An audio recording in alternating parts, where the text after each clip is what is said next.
Sa mundo ng basketball, ngayong taong 2025, ang marka ng ika-50 anibersaryo ng kauna-unahang Professional Basketball League sa Asia, ang PBA. At bilang bahagi ng selebrasyon, ipinakita na ng liga sa publiko ang bago nitong logo.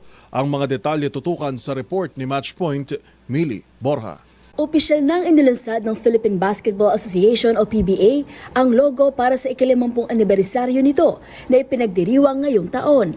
Nakasulat sa bagong logo ang PBA 50 na may gintong disenyo na sumasalamin sa mahaba at makasaysayang paglalakbay ng kauna-unahang Professional Basketball League sa Asia mula nang itatag ito noong 1975. Sa isang press conference kahapon, sinabi ni PBA Commissioner Willie Marshall na magsisimula ang serye ng mga selebrasyon sa semifinals ng Season 49 Commissioner's Cup sa February 26. Ito po ay magsisimula na sa semifinals.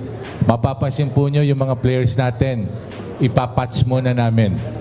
Patches, players, referees, tayo. Maliban dito, nakatakdang magkaroon ng espesyal na pagdiriwang sa April 9, ang mismong araw ng pagkakatatag ng liga. Hiwalay pa ito sa opisyal na pagbubukas ng Season 50 na gaganapin sa October 5 sa Smart Araneta Coliseum. Magsisilbi itong homecoming para sa mga dating manlalaro, opisyal, executives at iba pang personalidad na naging bahagi ng PBA sa loob ng 5 dekada. Sa araw din na iyon, ilulunsad ng liga ang bagong championship trophy.